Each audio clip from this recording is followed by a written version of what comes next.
Alright, so last time I had this bike apart, I found a bunch of problems inside and got it back together. I got this thing with an unknown internal engine condition, I guess you could say. So anyways, got it all together, started up, and it was smoking and ticking really loud, so I thought maybe it just had to burn off some oil that was inside the cylinder still from when the guy that owns this bike ended up rebuilding it himself. He couldn't figure it out. That's when it came to me. You saw the details with the top end with the cam and all that stuff in the last video. Got it started up and stuff, ticking real loud. I thought maybe it was a valve adjustment. Tried to check the valves, pulled the valve cover off, checked for issues up there and stuff multiple times, and to no avail. I couldn't get to stop ticking. So I've come to the conclusion after doing the compression test and all that stuff that I'm almost certain it's got a busted piston ring. He said that when he was putting it together, he might have broken a piston ring. We're going to pull this exhaust off right now, and we're going to move on to the rest of the top end. Get this exhaust loosened up. In case you don't know, the 400 engine is actually the 400EX. It is based off of the XR engines. The XR250 and the 400 came out first, but the XR400 is basically what the 400EX is based off of.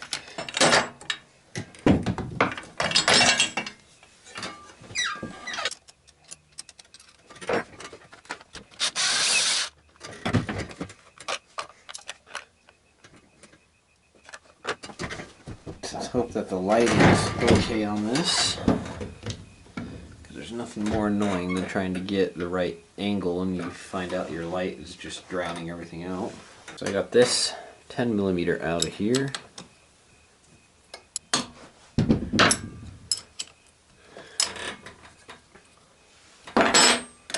So I am doing this on a budget, so I'm just kind of guessing in the dark here, hoping that the piston rings are the only issue and the piston's not broken. But we will find out. I would have to say this is probably the hardest bike I've ever had to take carburetors out of, and we'll see here in a second how it goes on video. I love Honda, but I wish I would have designed this part just a little bit better. You see how they're kind of jammed up in there? This is an absolute nightmare to get these things out. I decided to use this as like an instructional video on how to get the carburetors out. You can see what I did here is I took a screwdriver and loosened up that hose clamp and pried that back. I'm going to do the same thing on the other side. Like I said, this is probably the most difficult bike I've ever had to get carburetors out. And you have to get it in here and pop those carbs off the intake boots, because it is not easy at all. There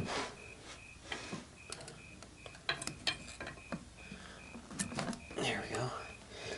Some leverage though. Makes it a hell of a lot easier. And now that I've done this, going on 2 times now, removing these carburetors, just slide these out of the way. Well, that one at least. Because, I mean, you could undo these Allen head screws, but that's an absolute pain to get to.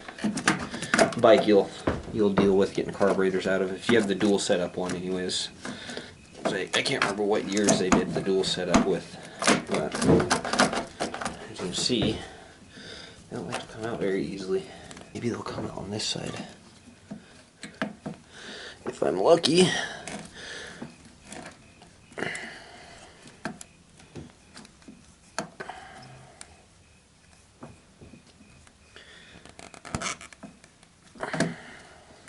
Man, Honda, what was your idea with this?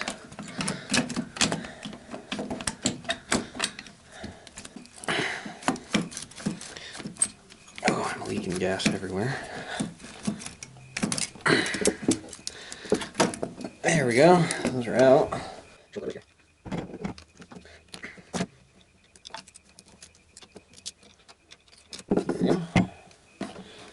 carburetors are out and free, so I'm going to let them dangle there. A little gasoline gets on the ground, oh well. So finding top dead center on this, you're going to need to remove these two caps. It's your choice if you want to remove the spark plug or not. It's a lot easier if you take the plug out, but because I'm kind of lazy, I'm not going to do that at this moment. So I don't know if the camera can see in there or not, but you're going to want to turn the engine over. Doesn't matter which way you turn it. You should be able to rotate it until you see a T. So there's the two fire marks. When you turn it just a little more, right there is fire, and then you're going to have T, which stands for top dead center. So that is top dead center millimeter. 5/16 and 8 are close enough, you can't even really tell the difference. I'm going to do a crisscross pattern,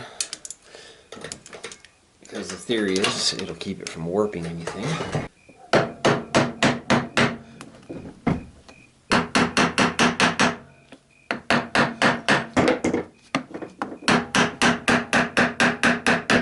These things are tricky to put back on, so if you know, even though I'm not to that point yet, I'll show you a little trick real fast. If you have rubber bands or something, there's a trick to put this cap back on, because when you try to put it on, what's going to happen is these things are going to drop down.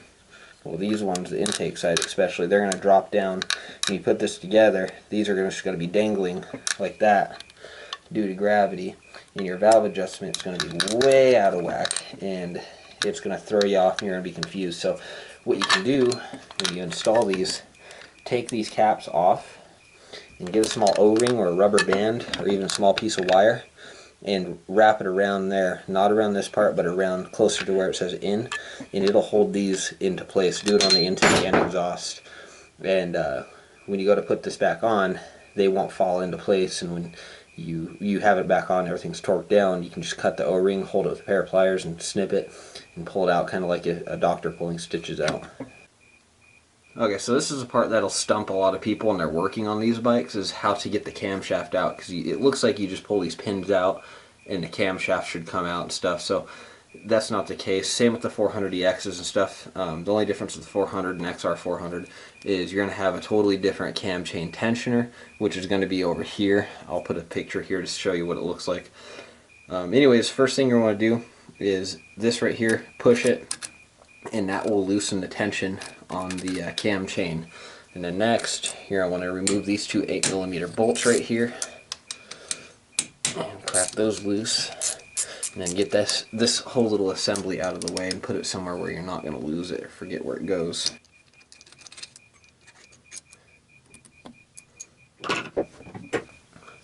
This is easier to do from that side, but because I'm on this side, I'm going to show you how you can do it. So now, getting the camshaft out, you're going to want to have two ratchets, one with a 17, and you're going to put it on your crankshaft in the, I believe the tightening position, yeah. So the one on the crankshaft, put it in the tightening position, and then this one, you're going to want it in the loosening position. What you're going to want to do is like this, hold this one as if you're tightening a bolt, and then this one's going to be cracking that bolt loose. You can see what I did there. Unscrew this one all the way, try not to drop it into the engine case or anything. This full 180 degrees until you see the other 10mm bolt right there.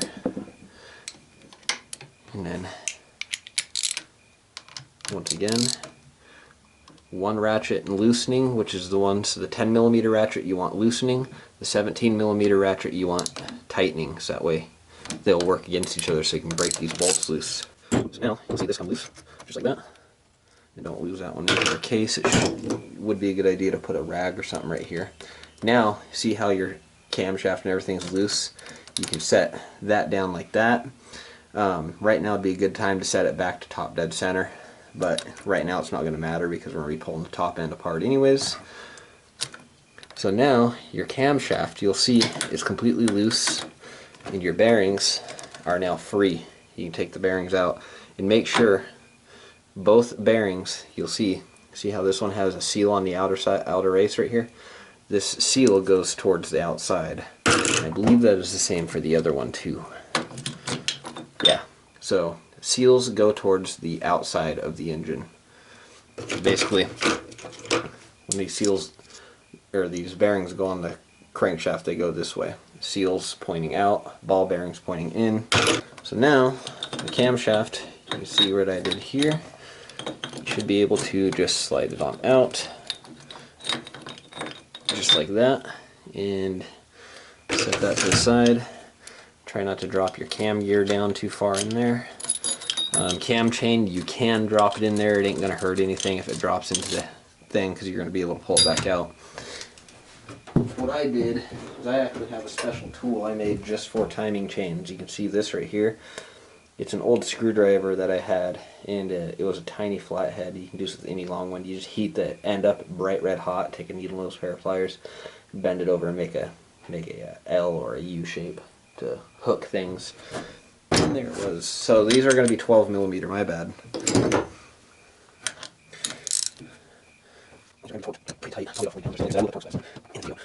Holy shit.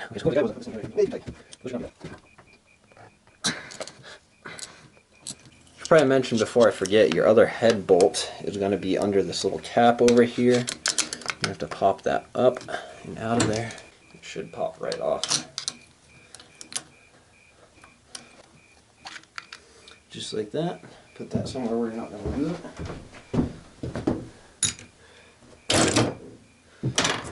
Now, you have access to your other 12 millimeter down there. There we go, I got all those loose, and now I can start loosening that up with electric impact.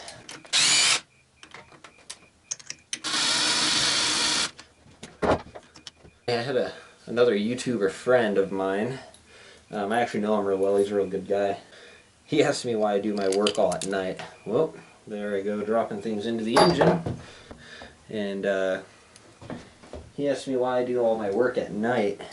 And well, for one, living in Arizona, it's a pain in the ass to work on anything in the heat during the daylight. The wintertime I'll work on things in the daytime for the most part. But in the summertime, it's just too hot. You got the sun beating down on, you know, in my case, in my small shed, it's just a 10 by 18 shed, I believe. So I can't really sit out here and work on stuff during the daytime. Another thing is it sounds counterintuitive, but it is much easier to work on things at night, because when the sun is up in the sky and you're, you know, say you have to get down on your knees and look at something, kind of look up, it turns into an even bigger hassle to do stuff. Now this head is ready to be pulled. I have to slide the cam chain tensioner forward, and the head should slide off. Nice and neat. There we go. Yeah, the guy that rebuilt this, he brought it to me because he said he rebuilt it and he couldn't get it to run right. It was making a racket and all kinds of stuff. And I see why now. So there's going to be two 8mm bolts holding the jug or the cylinder, whatever you want to call it, refer to it as, on this side, right next to the oil filter housing. You'll see them at the base. Okay, I figured I'd just show this real quick because on these engines it's literally impossible to get a socket and a ratchet even with a swivel. Whoops. But you can't really get a wrench in there no matter what you do. You just can't, unless you have a special tool from Honda that they make that loosens those.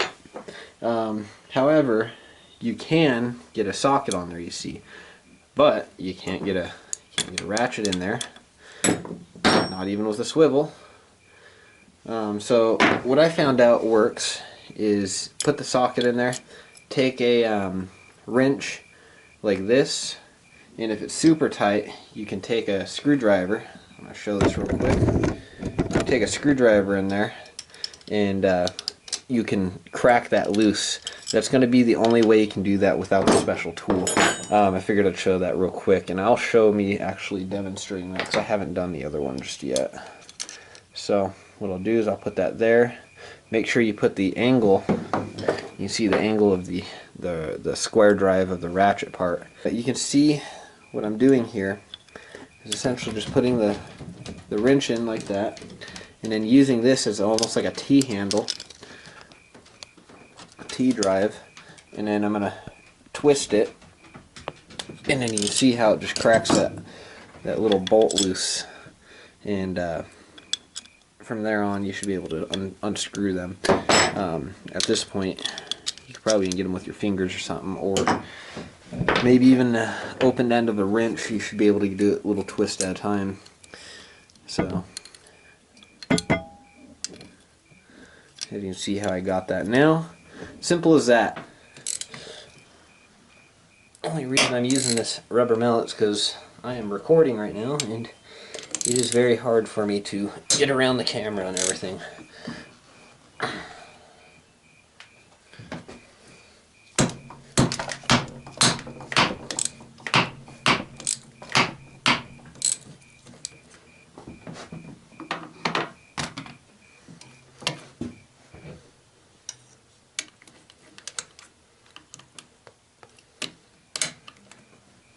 Alright, so now that I'm at this point, I am expecting a broken piston ring. So say if you're expecting a broken piston ring or something like that, it's wise to have a rag, so when you get the cylinder up, you can shove the rag under there, so if the piston ring falls out of the land, it doesn't go down inside your engine case. And anyways, I'm going to lightly pry on this and get it to break loose. And you can see it just broke loose there. There we go. And I got all brand new gaskets to put in here, so I'm going to be fixing all this RTV sealant that you see everywhere. So this is the point where I'm going to want to get this up high enough where I feel the piston with my fingers.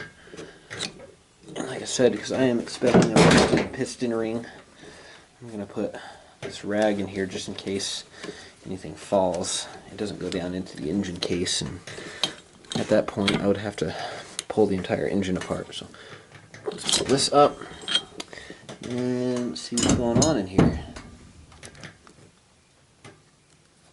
And so we got, let's see, this piston ring looks good. Man, I was hoping for a broken piston ring. Okay. Maybe it's missing a circlip. We'll find out when we go to the other side. Looks like we have a circlip on this side. Makes me wonder what that ticking noise is on this thing. I wonder if I can push it out of that side. Yeah, I should be able to. That's weird. I wonder what that noise is then. There's no broken piston ring. This thing was burning oil like crazy. As you can see, there's no crazy scoring that I can feel. This will all hone out. Next thing I'm going to do, though, is I want to check the piston out, and it looks fine.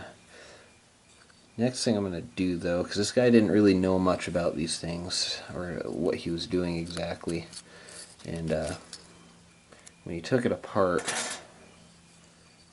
it is possible that he could have put the wrong size piston in here, and what we're hearing is the piston slapping around on the sides of the cylinder. Not what I wanted to see. I was hoping to take this apart and it was just a busted piston ring and be throwing new piston rings in it and putting it together, but that might not be the case in this situation. What I'm going to do is take a 500 grit hone, and I'm going to hone this out anyways, and now that I got this off, I can at least see what the hell's going on in here to see if something's loose and rattling around.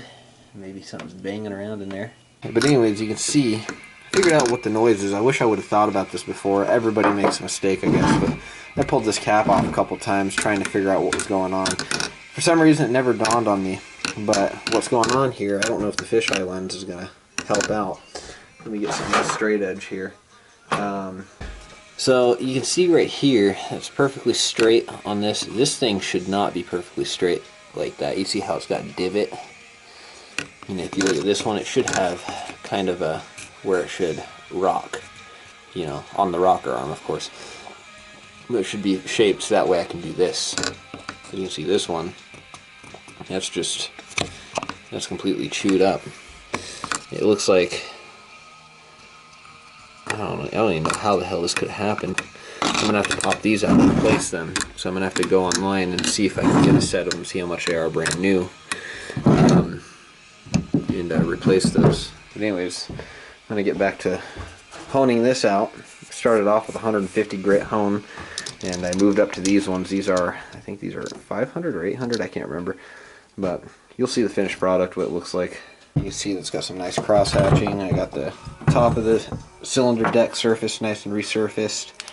And the way I did that was you can take a piece of glass, and if you have valve grinding compound, you just put a bead all the way around, and then you take a piece of glass, you put it on a flat surface, and you'll take the head and you run it back and forth, and then do that for a little while, and then start doing circle eights, and you'll get a nice perfect flat finish on this. I mean, it'll probably take you 20 minutes of doing it, but the longer you spend doing it with valve grinding compound, the better. You can also finish it up if you want, like these kind, because these use a shim. They aren't an actual head gasket. You can see these use like a shim style gasket, and you want this to be perfectly flat surface. So the longer you spend on it, the better. Same thing goes for the head. You want to do the head the same way. And usually you can take a piece of really fine plywood or something, like a 1/4 inch piece of plywood, like finishing plywood, or you can even use a piece of birch, and you use some a glue stick, and you glue your sandpaper to your surface. It's best to use a full sheet, run your cylinder head or cylinder back and forth, trying to be constant with the pressure and everything, and that'll keep your sandpaper from moving around by putting a glue stick and rubbing it on the back. You can see how nice I got that cylinder honed, and this is not a Nicosil plated cylinder, so you don't have to worry about going too far or anything like that. And before I go assembling the rings or anything like that, I'm gonna clean and check the piston to make sure it is the right size for the cylinder anyways. In case you're curious of what that is a little dowel that is screwed in. It's a threaded dowel that uses, I think it's like a 4mm or 5mm Allen head, and what that does is it locks the sleeve into place, because these are a pressed in sleeve, and then that just locks it in place for keep from spinning or popping up or anything like that. Because I wish the 400EXs would have, I wish they would have did the 400s, because they're known, when you do the big bore kits in them and stuff, they're known to pull studs and blow gaskets, because the cylinder likes to move around after the studs come loose, and it's just a pain in the ass. Okay, so this is going to have to be a two-part video, because as I got to the piston ring installation, wherever I put them at, so they're somewhere around here, here they are, I had to retape this back closed, because it turns out that this is a 75mm bore. These are for 73, I believe. Yeah, 75mm. And I can't reuse these rings. I just can't bring myself to reuse these, because for one, I don't know if you look at the end of these rings, it looks like when somebody filed them down, they filed them way too much and put too much of an angle at them, and it was smoking before. So, and I would rather just put brand new rings in the cylinder. I don't want my name having anything on it that's going to be smoking after I rebuild it, in other words. So I'm going to have to go in there, and this will be part one of this video. So you guys, hopefully you hang around for the next part.